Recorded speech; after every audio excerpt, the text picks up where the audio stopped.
Sir 'RK' గారు తన కొత్త పలుకులో మరోసారి అంటే చంద్రబాబు నాయుడు గారి పైన, బీఆర్ నాయుడు గారి పైన కామెంట్స్ చేస్తూ, విమర్శలు చేస్తూ వాళ్ళని తక్కువ చేసి ఆయన ఆర్టికల్ రాసారని చెప్పేసి వార్తలు వినిపిస్తున్నాయి సార్. మరి ఏం రాసారు ఆయన కొత్త పలుకులో? మరెందుకు ఈ విధంగా వీళ్ళని వరుసగా విమర్శించడం మనం చూస్తూ ఉన్నాం కూడా. సో, ఈ విధంగా రాయడానికి కారణం ఏంటి? అందులో ఏం రాసారు సార్? నిన్న ఆర్కే మరొకసారి చంద్రబాబు ప్రభుత్వానికి వ్యతిరేకంగా కొత్త పలుకు రాశాడు. అంతకుముందు సండేలో కూడా ఆర్కే చంద్రబాబుని విమర్శిస్తూనే రాశాడు.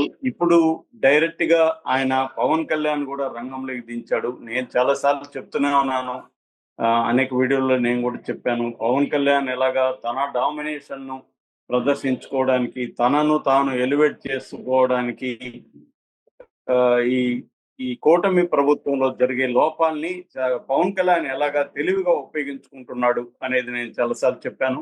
అంటే లడ్డు విషయంలో కానీ, అంతకుముందు పోలీసులు వైసీపీ వాళ్ళని అరెస్ట్ చేయట్లేదు అని డైరెక్ట్ గా హోంశాఖ మంత్రి అనితను అటాక్ చేయడం కానీ, దాని తర్వాత లడ్డు విషయం వచ్చినప్పుడు దాన్ని తనకు అనుకూలంగా మలుచుకోవడానికి ఆయన ప్రాయచిత్త దీక్ష ప్రకటించడం, సనాతన ధర్మాన్ని గురించి తానే ఛాంపియన్ అన్నట్టుగా మాట్లాడడం, అట్లాగే కాకినాడ దీనికి వెళ్ళి షీట్ ద షిప్ అని అనడం. అంటే మొన్న ఇంకా తిరుపతికి వచ్చేసరికి అయితే తాను సారీ చెప్పనని, నేను సారీ చెప్పాల్సిన అవసరం లేదు, ఎవరో చెప్పితే నేను స్పందించాలా అని బీఆర్ నాయుడు అంటే కూడా పట్టుబట్టి మరీ సారీ చెప్పించాడు ఆయన దగ్గర. అలాంటి వ్యక్తి దగ్గర కూడా సారీ చెప్పించేశాడు.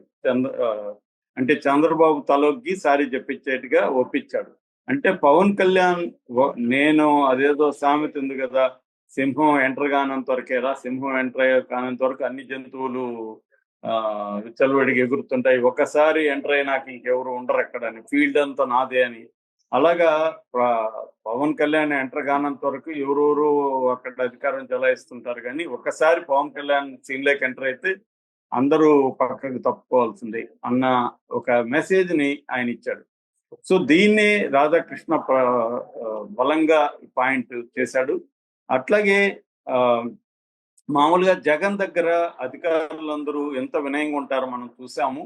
అసలు నోరు తెరవడానికి కూడా జగన్ దగ్గర భయపడతారు. అలాంటి అధికారులు అంటే ఒక్కసారి ముఖ్యమంత్రి అయిన జగన్ దగ్గరే అలా ఉంటే, సో 14 సంవత్సరాలు పరిపాలించిన చంద్రబాబు దగ్గర ఇంకెంత వినయంగా ఉండాలి. కానీ అలా లేకుండా ఈయన ఎదురుగానే వాళ్ళు ఇటు ఈవో గాని, శ్యామలరావు గాని, అటు బీఆర్ నాయుడు టీటీడీ చైర్మన్ గాని కొట్టుకున్నారంటే ఇంకా చంద్రబాబు దేనికి ఇక్కడ, ఈయన ఎదురుగానే వాళ్ళు కొట్టుకునే పరిస్థితి. అట్లాగే పాలక మండలిలో కూడా గొడవలు. ఇవన్నీ చంద్రబాబు తెలియదా? అసలు టీటీడీలో ఏం జరుగుతుంది బోర్డులో అనేది చంద్రబాబుకి ఇన్ని రోజులు తెలియదా? దాన్ని ఆయన ఎందుకు కంట్రోల్ చేయలేకపోయాడు? అంటే ఇంత ధైర్యంగా చంద్రబాబు ఎదురుగానే అధికారులు కొట్టుకునే పరిస్థితి వచ్చిందంటే చంద్రబాబుకి అసలు ప్రభుత్వం మీద కంట్రోల్ ఉందా లేదా అనేది ఆయన మాట్లాడారు. అట్లాగే రెండో అంశము బీఆర్ నాయుడు మామూలుగా ఆయన చెప్పింది ఏంటంటే, చాలా సార్లు నేను రాధాకృష్ణ గురించి చెప్తుంటా, ఆయన కన్వీనియంట్ గా తను నమ్ముతున్నట్టుగా అందరూ కూడా ఇదే నమ్మండి అన్నట్టుగా చెప్పేస్తా ఉంటాడు. అదేంటంటే తిరుమలలో పోస్టులు కావాలనుకున్న వాళ్ళు భక్తితో వెళ్తారంట అక్కడికి, భక్తి ఉంటేనే వెళ్తారంట. అంటే ఇంతకుముందు మరి ఆయన భూమన కరుణాకర్ రెడ్డి భక్తితో వెళ్ళాడా, ఎస్వి సుబ్బారెడ్డి భక్తితో వెళ్ళాడా?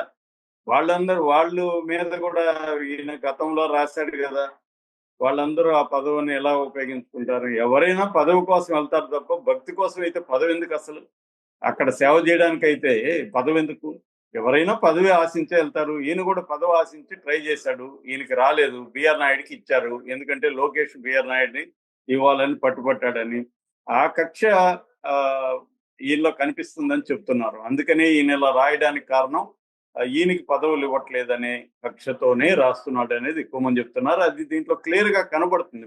బీఆర్ నాయుడు డబ్బుల కోసమే అక్కడ, అంటే డబ్బులు అని కాదు, దేశంలో ఉండే ప్రముఖులందరూ టీటీడీకి వస్తారు కాబట్టి వాళ్ళ ప్రాపకం కోసమే ఈ పదవి చేపట్టాడు అనేది ఒక విమర్శ చేశాడు. నెక్స్ట్ విమర్శ ఏంటంటే, టీటీడీ బోర్డు యాక్ట్ అనేది ఒకటి ఉంటే టీటీడీ చట్టం ఒకటి ఉంటుంది. ఆ టీటీడీ చట్టం ప్రకారం టీటీడీ బోర్డు సుప్రీము, దాని కింద మిగతా అధికారులందరూ పనిచేయాలి ఈవోతో సహా. అంటే అర్థమైందంటే టీటీడీ చైర్మన్ సుప్రీం. ఇప్పుడు సీఎం దగ్గర సిఎస్ ఉంటాడు. అలాగే టీటీడీ బోర్డు కింద ఈవో పనిచేయాలి తప్ప ఈవో స్వతంత్రంగా పనిచేయడానికి లేదు. కానీ ఇక్కడ అది కంట్రోల్ తప్పినట్టు అర్థమవుతుందని చెప్పాడు. అట్లాగే పవన్ కళ్యాణ్ విషయం కూడా నేను గతంలో చాలా సార్లు కూడా పవన్ కళ్యాణ్ విషయం చెప్పాను. ఎందుకంటే ఈ రాష్ట్రంలో జరిగే అనేక లోపాలను పవన్ కళ్యాణ్ తనకు అనుకూలంగా మలుచుకుంటున్నాడు. సో ఆ రకంగా టీటీడీలో జరుగుతున్న దీన్ని కూడా పవన్ కళ్యాణ్ మలుచుకున్నాడు. కాబట్టి పవన్ కళ్యాణ్ మామూలుగా అయితే ఆయనకి రాజ్యాంగబద్ధమైన పదవి కాదు డిప్యూటీ సీఎం అనేది. అది ఓన్లీ ఆయన టెక్నికల్ గా చూసినప్పుడు ఒక మంత్రి మాత్రమే. కానీ ఆయన ఒక పార్టీ అధ్యక్షుడు కాబట్టి ఎక్కడికైనా వెళ్ళొచ్చు. కానీ ఆయన అంత మాత్రం పరిమితం కాకుండా చంద్రబాబుని బ్లాక్మెయిల్ చేస్తున్నట్టుగా కనబడుతుంది. ఇది ఇప్పుడు చిన్నగానే ఉండొచ్చు కానీ రేపు పెద్దదైతే కూటమిలోనే విభేదాలకు దారి తీస్తుంది అని కూడా హెచ్చరించాడు. అంటే ఇది చంద్రబాబుకి తెలీదా? రాధాకృష్ణ ఎందుకు ఇలా హెచ్చరిస్తున్నాడు? ఒకవేళ హెచ్చరించేటైతే రాధాకృష్ణకి చంద్రబాబుకి డైరెక్ట్ చెప్పే స్వేచ్ఛ ఉంది, కాంటాక్ట్స్ ఉన్నాయి, అన్నీ ఉన్నాయి కదా. పబ్లిక్ గా ఎందుకు చెప్తున్నాడు అనేది ఇప్పుడు అందరికి డౌట్. ఇప్పుడు చంద్రబాబు మీద ఏదైనా విమర్శలు ఉంటే పవన్ కళ్యాణ్ డామినేట్ చేస్తున్నాడు, మీరు చూసుకోండి జాగ్రత్తగా అని చెప్పదలుచుకుంటే చంద్రబాబుకే ఆయన చెప్పచ్చు. ఎందుకు పబ్లిక్ గా చెప్తున్నాడు అంటే పబ్లిక్ గా వీళ్ళ మధ్య విభేదాలు ఉన్నాయని జనాల్లోకి తీసుకెళ్లడం అనేది ఈ ప్రభుత్వానికి మేలు చేస్తుందా కీడు చేస్తుందా అనేది ఇప్పుడు ఆయన్ని చాలా మంది ప్రశ్నిస్తున్నారు. సో ఏదేమైనా పవన్ కళ్యాణ్ డామినేట్ చేస్తున్నాడు, ఈ ప్రభుత్వంలో నిర్ణయాత్మక శక్తి పవన్ కళ్యాణ్ గానే ఉన్నాడు, ఇది కూటమి ప్రభుత్వానికి ఇబ్బంది అనేది ఆయన చెప్పాడు. కాకపోతే ఇక్కడ మనం చంద్రబాబు వైపు నుంచి ఆలోచించినప్పుడు పవన్ కళ్యాణ్ అంటే ఓన్లీ పవన్ కళ్యాణే కాదు, పవన్ కళ్యాణ్ వెనక మోడీ ఉన్నాడు. రేపొద్దున చంద్రబాబు 2029 ఎలక్షన్లకు కూడా కూటమి తోనే కలిసి వెళ్దామని, అంటే బీజేపీ జనసేనతో కలిసి వెళ్ళాలని చంద్రబాబుకు ఉండే ప్లాన్. ఎందుకంటే ముగ్గురు విడిపోతే మళ్ళీ ఓట్లు చీలిపోతాయి, జగన్ అధికారంలోకి వస్తాడు. ఆల్రెడీ జగన్ 40% ఉన్నా కూడా జగన్ 11 సీట్లకు రావడానికి కారణం ఏంటంటే వీళ్ళ ఐక్యత, ముగ్గురు కలవడం వల్ల వీళ్ళ పర్సంటేజ్ అనేది పనిచేసింది. అది లేనప్పుడు మళ్ళీ జగన్ వచ్చి అధికారంలోకి రావచ్చు. రెండోది మోడీతో గొడవపడే దానికి చంద్రబాబు సిద్ధంగా లేడు. ఇవన్నీ అర్థం కాదా రాధాకృష్ణన్ కంటే క్లియర్ గా తెలుసు ఆయన. కానీ ఆయన మరి చంద్రబాబు ప్రభుత్వాన్ని నెగిటివ్ గా ప్రజల్లోకి తీసుకోవాలనే ఒక ప్లాన్డ్ గా వెళ్తున్నట్టుగా చెప్తున్నారు అనమాట. రాధాకృష్ణ ఒక ప్లాన్డ్ ప్రకారమే చంద్రబాబుని అటాక్ చేసుకుంటూ వెళ్తున్నాడని. సో ఏం జరుగుతుంది అనేది మనం చూడాలి. Okay. Thank you so much.